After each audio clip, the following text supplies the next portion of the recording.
ألف مبروك يا ماما على البيبي الجديد، والحمد لله على السلامة. عارفة عديتي بوقت صعب، وإن شاء الله الوقت الجاي بيكون أسهل. فترة النفاس هي فترة معروفة شوية بالقلق والصدمات وكده اللي بتحصل فيها، فلو انتي عايزة تعديها بأقل كمية من الصدمات وتكون فترة كويسة وتعرفي تعتني كمان بالبيبي كويس من غير قلق وتوتر، فكملي معايا الفيديو ده عشان هديكي الزتونة.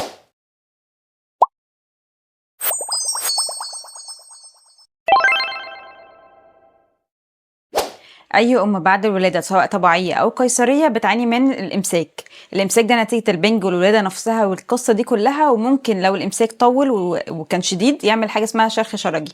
عشان كده مهم ان انت تدخلي في اكلك ملينات طبيعيه تجنبك بقى الفتره دي. وطبعا لو الدكتور كاتب لك ملينات يعني ادويه او كده التزمي عليها.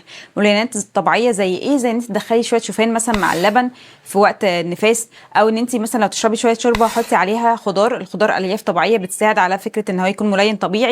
وبرده لو هتاكلي جبنه حطي عليها زيت زيتون كده، وانت في وسط اكلك العادي بتدخلي ملينات طبيعيه بتجنبك فكره الامساك الشديده. حاجه كمان لو انت برضو موضوع الامساك ده شديد معاكي، من الحاجات المهمه قوي اللي تضيفيها بعد الولاده الميه مهمه قوي قوي بعد الولاده الحاجتين لفكره الامساك. وعشان الرضاعه الطبيعيه اللبن اصلا 80% او 90 كمان في المية منه ميه، فانت محتاجه كميات كبيره قوي من الميه من 3 ل 4 لتر في اليوم مش اقل من كده. ممكن تدخليها في اشكال مختلفه سواء مثلا شوربه، عصير من غير سكر، او لبن. كل الحاجات دي مفيده، ما ينفعش تستبدليها بحاجات زي الكافيين او شاي والقهوه او مشروبات الطاقه، لان كل الحاجات دي والصودا كمان، لان كل الحاجات دي مش مفيده، هي مضره بس. خدي بالك كمان لو الدكتور كاتب لك ملينات ان مش كل الملينات تنفع في وقت الرضاعه، فلازم ترجعي للدكتور معالج وتفهميني ترضعي رضاعه طبيعيه عشان تعرفي الملين المناسب ليكي لو انت محتاجه يعني ملين كدواء. بعد الولاده بتحتاجي ان انت تكملي على نفس الفيتامينز اللي بتاخديها في وقت الحمل زي الكالسيوم والحديد، بس من مشاكل الحديد ان هو بيعمل امساك. فلو انت مش عندك نقص جامد في الحديد او انيميا شديده او نزفتي في وقت الولاده، ففي الاغلب هتحتاجي بقى ان انت تراجعي الدكتور لو ينفع تاجلي اسبوعين 3 اللي هي بتكون ذروه الامساك، وتوقفيه في الاسبوعين 3 دول لغايه ما فكره الامساك دي تعدي، وتكملي طبعا في الكالسيوم عشان الرضاعه. وبعد الاسبوعين 3 ما يعدوا تبتدي بقى تكملي الحديد تاني عشان ترجعي لو في انيميا او حاجه، بس طبعا مش شديده، ترجعيها تبقى نورمال. يعني مش هوصيكي على الحركه، انا عارفه ان في الاول اسبوع ده يعني بالعافيه بنقوم اصلا من على السرير، بس يعني لو نقدر نعمل حركه ولو بسيطه، الحركه دي بتساعد على حركات الامعاء وتوقف الامباكشن بتاع الستول، يعني ان هو يكون البراز متحجر يعني، فده بيساعد انه ما يحصلش برضو امساك. اكتر الامهات اللي بعد الولاده بتحصل بتبص في المرايه متوقعه ان بطنها ترجع، واغلبنا بيتحس ايه ده انا ما ولدتش اصلا، ده نفس شكل الحمل ومتكرر ومعايا بيبي. وانا نفسي حددت الموضوع ده، بس انا عايزه افهمك حاجه، انه اي حاجه بتاخد وقتها. مش كل بطن الولاده عباره عن دهون، في جلد اتمدد، في كمان انحباس ميه بملح في الجسم نتيجه البروجستيرون العالي او هرمونات الحمل العاليه قوي دي، وده بيحتاج وقت طويل عشان ينزل. كمان في الرحم نفسه اللي هو اتمدد قوي واخد حجم البيبي عشان يرجع لحجمه الطبيعي، ده بياخد وقت، بياخد حوالي كمان ممكن 40 يوم او لشهرين كاملين عشان يرجع لحجمه الطبيعي. وبيساعدوا هرمونات بتاعه الرضاعه، هرمون زي البرولاكتين والاكستوسين، بيساعدوا ان الرحم يتضغط تاني وياخد حجمه الطبيعي. عشان كده ممكن بعد الولاده في اول اسبوع مع الرضاعه الطبيعيه تحسي وجع يشبه الدوره. الوجع ده نتيجه الكونتراكشن اللي بيحصل مع الهرمون ده وبيرجع الرحم لحجمه. فمثلا ممكن بعد شهرين تلاقي حجم بطنك رجع بنسبه كبيره قوي، اللي هيتبقى ده اللي ممكن يتعمل فيه رياضه او دايت او كده. لكن اول شهر كل اللي عليكي بس ان انت تهيلي، ان انت تستعفي او تستعيدي طاقتك في خلال الشهر ده. ما تفكريش كتير في بطن الولاده، كده كده في جزء كبير هيروح لوحده. امهات اللي والده طبيعي او قيصري في بريكوشنز كده محتاجين نعملها ونتاكد من الطريقه اللي هنعملها بيها مع الدكتور. مثلا الوالده قيصري محتاجه ان هي تعرف تغير امتى على الجرح، وان هي بعد الغيار تسيب المكان جاف تماما عشان ما يحصلش اي صديد او انفكشن في مكان الجرح ده، ودي طبعا مشكله كبيره. الصديد بيكون ماده كده لونها ابيض ريحتها مش حلوه، فنحاول نحافظ على الغيار الكويس ونسيب المكان جاف بين الغيار والتاني علشان ما يحصلش حاجه زي كده. وطبعا الوالده قيصري بيكون الام والقعاد صعب قوي قوي. حاولي ان انت تكوني بتختاري سرير عالي شويه، حطي مخداتك، ظبطي نفسك، حتى مخده الرضاعه احيانا بتساعد امهات كتير ان هي تحكم ظهرها كده. حاولي استخدميها وريحي على نفسك على قد ما تقدري عشان مكان الجرح يكون مش بيألمك. واللي والده طبيعي بقى برضو مش بتسلم للاسف، بالذات في اول ولادات من الفتح يعني احيانا بيحصل توسيع، والتوسيع برضو بيحتاج غيار وبيبقى مؤلم في الاول. التزمي بالغيار، التزمي المكان يكون جاف دايما ونظيف عشان برضو ما يحصلش في انفكشن، او ما تلاقيش ماده الصديد اللي هي البيضه اللي ريحتها مش حلوه بتكون موجوده، ساعتها تضطري للاسف تاخدي مضادات حيويه. فحاولي تحافظي في الوقت ده. وبرضو من الحاجات المهمه قوي للي والده طبيعي موضوع الامساك ده، يعني كريتيكال جدا او مهم قوي، لانه التوسيع بيكون موجود في المنطقه اللي تحت عند الفاجينا. فبيكون صعب، بيكون الموضوع مؤلم قوي. فالمهم قوي ان احنا نلتزم على الملينات سواء طبيعيه او الدكتور كاتبها، علشان ما يحصلش اي الم في وقت دخول الحمام.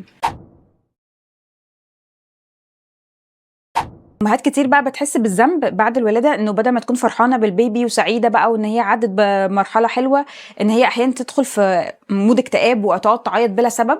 ده طبيعي، كلنا حصل لنا كده، ده بسبب ان الهرمونات فجاه بتنزل قوي وبتعمل اكتئاب. وده شعور ما تحسيش بالذنب ناحيته، لان كل الامهات بتعدي ده. في امهات بتحتاج علاج نفسي كمان، الموضوع بيبقى سيفير قوي معاها وبتحتاج علاج نفسي. وفي امهات مجرد مثلا انه الاهل يتكتف معاها ويديها دم. وحاولي برضو ان انت تفهمي اهلك ده، بحيث ان هم يكونوا مقدرين الموقف اللي انت بتمري بيه والمشاعر اللي انت بتمري بيها، بدل ما يلوموكي. لو حسيتي باي حراره او حرارتك عاليه خلال اول اسبوع، دي حاجه مهمه جدا. ممكن يكون انفكشن حصل في مكان الجرح، او ممكن يكون حاجه اسمها انجورجمنت او بريست انجورجمنت، اللي هو احتباس اللبن جوه الثدي. طبعا لو زاد او متكرر، ده معناه انه ممكن تدخلي في خراج على الثدي نتيجه ان انت مش عارفه تفضي اللبن. ففي وجود الحراره دي حاجه الارمنج ساين شديده قوي، ان انت لازم تواجهي الدكتور في خلال اول اسبوع او اسبوعين. دي حاجه مهمه قوي اللي انت تعرفيها. اصعب بقى حاجه في الولاده ان انت مش بس بتعتني بنفسك، انت فجاه بتكوني مسؤوله عن بيبي لا يفقه شيء في الحياه ولا قادر يعتني بنفسه. وللاسف احيانا بنكون احنا نفسنا لا نفقه شيء في ازاي نعتني بيه. هقولك شويه تيبس كده، ايه اللي هتمري بيه وايه اللي المفروض تلاقيه، وتتعاملي ازاي مع البيبي الجديد ده، علشان تقدري يعني تحافظي على الفتره دي انها تعدي بسلام. السره دي بتكون لسه ما وقعتش، محتاجه ان انت تحافظي عليها عشان تقع في خلال اول اسبوع لتاني اسبوع من الولاده. ايه المفروض نعمله؟ ان احنا نحط الكحول ونرش على السره من 4 ل5 مرات كل يوم، ونحاول نسيب المكان ده جاف تماما علشان نساعد ان المكان ده يحصل فيه نكروزز ويموت ويقع. وكمان ان ما نحاول ما نحكش يعني الدايبر او البامبرز بتاع الطفل اللي بيلبسه، نحاول نتني الجزء اللي هو عند السره ده، بحيث ان هو ما يحكش في السره فيعمل الم شديد للبيبي، وللاسف ممكن كمان تعوير والتهابات. فدي الحاجات المهمه قوي تعمليها. طبعا لو ما وقعش اكتر من اسبوعين يعني كاملين، ارجعي للدكتور. ولو في ماده طلعت بيضه او حاجه، او في التهابات او احمرار او وجع شديد منها، لازم تراجعي للدكتور، لان دي حاجه غريبه ومهمه ان انت تراجعيه. اول يوم بعد ولاده البيبي محتاجه انت او حد من الاسره يعمل حاجتين مهمين. اول حاجه يدي تطعيم التهاب الكبد الوبائي اللي هو فيروس بي للطفل في اي مكتب صحه، ده مهم في اول 24 ساعه. تاني حاجه بقى تلاحظي الحفاض بتاع البيبي لازم يكون فيه براز في اول 24 ساعه. والبراز ده بيكون اللي هو بتاع البطن، اللي هو بيعمله اثناء الحمل نفسه، حاجه اسمها ميكونيوم، بيكون لونه اسود وحجمه او كميته قليله. ده لازم تلاحظيه برده في اول 24 ساعه. اول 24 ساعه دي لازم يعمل اكتر من مره بول ومره على الاقل براز، لان الحاجتين دول مهمين قوي. حاجه مثلا زي انه ما يكونش بيعمل بول ممكن تدل ان الطفل ده للاسف عنده فشل كلوي. فلو خلال اول 24 ساعه عدوا من غير ما يكون فيه بول او براز، لازم تاخديه للدكتور وتشوفي ايه المشكله. خلال بقى أول أسبوع من الولادة، من أول 3 أيام لغاية أسبوع، المفروض تاخديه وتروحي على مكتب الصحة يعمل حاجة اسمها عينة الكعب. دي بيقيس فيها الغدة الدرقية عند الطفل. الموضوع ده مهم قوي، لأنه لو في مشكلة فيه ممكن تلاقي الطفل متأخر عقليا عن بقية زمايله. فمهم ان احنا نقيس العينة الكعب او الغدة الدرقية اللي هو TSH هرمون، عشان نتأكد ان هو في الليفل النورمال المناسب للطفل. فكل مره بتغيري فيها الحفاض للطفل مهم ان تاكدي المكان نظيف كويس قوي، وان هو يكون ناشف، يعني ما تقفليش الدايبر من غير ما تاكدي المكان جاف تماما. وتحطي كمان كريم للحفاض. الكريم الحفاض لازم يكون فيه زنك عشان يمنع الالتهابات، ومش لازم يكون فيه التهاب عشان تحطي كريم، انت بتحطيه كوقايه عشان مع الاحتكاك والبلل ما يحصلش الالتهابات دي. من الحاجات المهمة اللي انت تديها للبيبي في اول سنتين حتى من الولادة، مش اول يوم ولا اسبوع، هتستمري فيها سنتين كاملين، هو الفي دروب او فيتامين دي. لان لبن الام بيكون مفهوش كمية كفاية من فيتامين دي، وطبعا تعرض للشمس مش بيكون كافي، فلازم تديه من بره فيتامين دي يكون سبلمنت للطفل. أكبر بقى حاجة كبيرة أوي ومؤثرة في فترة النفاس يعني بشكل كبير أوي، وأفتكر الناس كتير أوي اتعرضت لمشاكل بسببها، هي الرضاعة الطبيعية. أرضع طبيعي ولا استسهل وأرضع صناعي؟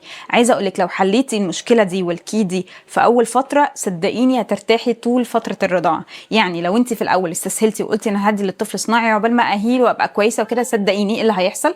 إن اللبن ده هيتراكم في جسمك، هيتعبك قوي والسخونة هتعلى وممكن يتحول لخراج، والطفل نفسه هيكون اتمنع من فايده كبيره قوي في لبن السرسوب. المهم ان احنا اول ما البيبي يجي، انا عارفه انت تعبانه قوي بس بتاخدي مسكناتك في المستشفى، يعني ما تحاوليش تعذبي نفسك بان انت تستحملي لوحدك، لا خدي مسكناتك وابتدي رضعيه او حطيه على جسمك من الاول. طول ما هو عمل سكين تو سكين هيحصل حاجتين: هيتفرز هرمون اسمه الاكسيتوسين، ده هيساعد ان الرحم يرجع لحجمه والبطن ترجع لحجمها، كمان يقلل الدم يعني او البليدنج اللي بيحصل.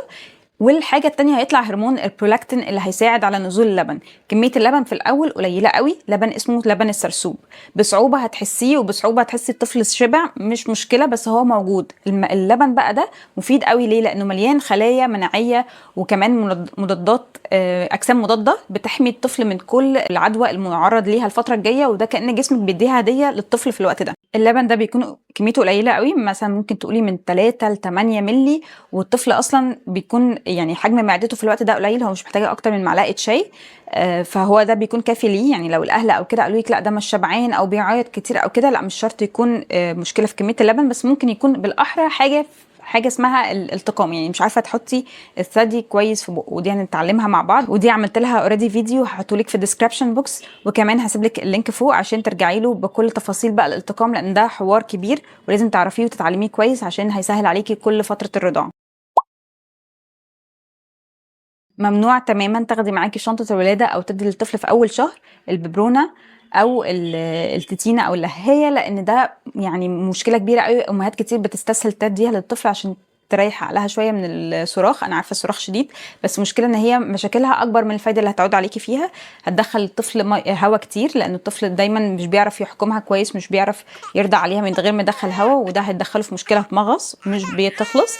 الحاجه التانيه كمان ان هو مش هيعرف يرضع من ثدي تاني كويس، فيعمل حاجه اسمها التباس في الحلمات، ودي مشكله كبيره قوي بتواجه امهات كتير وبتسبب كمان ان اللبن يقل مع الام، فبتدخلي من مشكله تلاقيكي في مشكله اكبر منها. من اكتر حاجات بقى اللي فعلا بتتعب امهات كتير وتخليها ان هي كونفيوزد، انه بعد 3 ايام او 4 ايام من الولاده عاده بيحصل حاجه اسمها هجمه اللبن، بتحصل نتيجه ان اللبن بيتحول من لبن السرسوب او الكولostrum للماتيور ميلك اللي هو اللبن الكتير اللي بيكمل عليه الطفل بعد كده. وفي الوقت ده بيكون معده الطفل لسه مش قادره تستوعب، وعاده بتكوني لسه مش عارفه تعملي التقام صحيح، فبتلاقي اللبن عمال يتراكم في الثدي وعمال يعلي حرارتك وانت مش عارفه تخرجيه. لو انت قادره ان الطفل يتعلم صح وتديله ويخرج هو الكميه دي وتعملي كمادات ميه دافيه، ده بيساعد قوي في خروج اللبن وبيساعد انه هجمه اللبن دي تعدي. اهم حاجه انت تفكيها بدري، ولو الطفل مش قادر استخدمي بقى حاجه اسمها شفاط الثدي، بتعملي كمادات ميه دافيه بيساعد على خروج اللبن، وبعد كده تحاولي تشفطي وبعد كده تستخدمي كمادات ميه بارده عشان يقلل تصنيع اللبن يعني او يعمل فازو كونستريكشن في المنطقه دي. المكان ده بيكون احيانا بيحصل فيه ارتشاح كمان للميه حوالين قنوات اللبن، فاحيانا كمان بيبقى مسدود وبيحتاج منك مساج، وكل التفاصيل دي انا اتكلمت عنها بالتفاصيل. لو انت تعرضتي موضوع هجمه اللبن مش عارفه تفكيه فهتلاقي اللينك موجود في الديسكربشن، ارجعي له عشان هيساعدك كتير. من الحاجات كمان المهمه انه اللبن لو انت مثلا شايفه ان الطفل مش بيشبع او كده، مقياسنا في اول شهر هو الميزان. اول شهر متوقع ان الطفل بيقل في الوزن اول اسبوع ل 10 ايام من وزن اللي اتولد بيه، اللي هو بيكون حوالي من 2.5 لغايه 4 كيلو، بيقل عنهم. بعد كده على الاسبوعين التانيين بيبتدي يزيد خلال اول شهر، المجمل ان هو يزيد في رينج 750 جرام. فانت مهمه قوي تقيسي وزن الطفل في اول شهر من الولاده مع الدكتور المعالج، لان دي من الحاجات اللي كريتيكال اللي بتحدد لك اذا كان اللبن بتاعك كافي والطفل مش محتاج صناعي ولا لا، الدكتور محتاج يدخله صناعي. بس انا عايزه ارجع اقول لك ان ده قرار بيرجع للدكتور مش قرار بتاع الاهل والاستحسان بتاعنا. وانت لسه والده وتعبانه والله يكون في عونك، بتبقي فرستريتد قوي ومش فاهمه الطفل ده بيتصرف كده ليه. يعني الطفل بيعيط، دي الوسيله الوحيده اللي بيعبر عن احتياجاته بيها، فليه 3 انواع من العياط: يا اما بيعيط عشان جعان، يا اما بيعيط عشان عنده مغص، يا اما بيعيط عشان ينام. الاطفال بتعيط عشان تنام ومش تروح تنام لوحدها، هو مش هيعرف ينام نفسه، ودي الكارثه اللي امهات كتير بتقول طب ما انت تعبان وانا تعبانه ما يلا ننام، لا هو بيقعد يعيط مش هينام. طيب نفرق ازاي؟ اول حاجه المغص، هتلاقي الطفل وشه محمر، هتلاقيه بيحاول يدخل يعني يتني رجله ناحيه بطنه، هتلاقي احيانا كتير بطنه محجره، وهتلاقيه كده كانه في احساس الحزق كده، واحيانا كمان ممكن يطلع جازز وانت تسمعيها. ساعتها بنعمل ايه؟ بنعمل تمارين للمغص، بنعمل العجله وبنحاول نضغط على البطن، بنحاول كمان نديله الادويه بتاعه المغص سواء دنتينوكس او ايا كان نوع الدواء اللي الدكتور معالج اللي كاتبه له، ده بيساعد كتير. وكمان بتلاحظي اكلك، لو في اكلات معينه لما بتاكليها الطفل بيجيله مغص، فانت بتحاولي توقفيها لو بترضعي رضاعه طبيعيه، لان جزء من الاكل اللي بناكله بيروح في اللبن وبيروح للطفل وبيسبب له مغص. فلو مثلا بناخد شوكولاته او لبن او كده وده بيسبب له مغص، بنحاول نقلل من الاكلات دي، او بنبقى متوقعين ان هيحصل مغص للطفل نتيجه انه الرضاعه الطبيعيه بتسبب ده. يعني تاني نوع من انواع الصراخ اللي هتلاقيه في البيبي، انه هتلاقيه اللي هو صراخ الجوع، ان هو جعان، هتلاقيه بيعمل حركات ببقه كده، بيطلع لسانه وبيعمل حركات كانه بيمص على الهواء، عاده دي كده معناه ان هو جعان ومحتاج ان هو يرضع. طيب تالت نوع بقى اللي هو النوم، هتلاقيه ما بيعملش حاجه من الاثنين، لا هو محمر قوي ولا هو بيعمل حركات ببقه تدل ان هو عايز يرضع، لكن بتلاقيه ان هو زهقان وعمال يعيط بلا حركات مناسبه. ساعتها بمعناها ان هو رضعيني عشان انام، مش معناه ان هو محتاج اللبن، بس اللبن او الرضاعه نفسها فيها سوزنج كده، ان هو سوزنج افكت، ان هو بتريحه وتهدي اعصابه عشان يعرف يدخل في النوم. ساعتها الاحتياج مش بتكون الرضاعه قد ما انا عايزه اهدى عشان اعرف ادخل في النوم. فدي عاده كل الاسباب اللي بيعيط عشانها. طبعا ممكن يكون في اسباب تانية، بس انت طالما انت مراجعه مع الدكتور معالج ان هو ما عندوش اسباب مرضيه لا قدر الله، ففي الاغلب هي دي بتكون اسبابه في الاول. الامهات بقى الاوفر بروتكتيف قوي وخايفه على اولادها، انا عارفه انت عايز تحميه، بس هو المفروض الطفل في الوقت ده بيزيد قطعه واحده بس عن الاهل اللي لابسينها. يعني انت لو لابسه قطعتين هتزودي ثالثه، لو لابسه قطعه هتزودي واحده تانية، بمعنى انه ما ينفعش ان احنا نقمطه تقميطه شديده قوي فيدخل معاكي في دي هايدريشن، ان هو يعرق كتير ويفقد سوائل ويدخل معاكي في دي هايدريشن، فبدل ما انت تحميه تكوني اذيتيه. حاولي ان انت تعرفي انت لابسه كام والجو يستحق قد ايه، وتزودي قطعه واحده بس على اللي انت لابساه، مش اكتر من كده. ربنا معاكي يا ماما، انا عارفه ان دي فتره تقيله قوي كلنا عدينا بيها، وبجد هتعدي، ما تقلقيش. الايام دي هتبصي عليها في الماضي كده وهتقولي لحد غيرك وتشاركي كمان خبرتك معاه. لو احتجتوا اي سؤال او اي حاجه اكتبوا لي في التعليقات، انا فعلا احب ارد عليكم.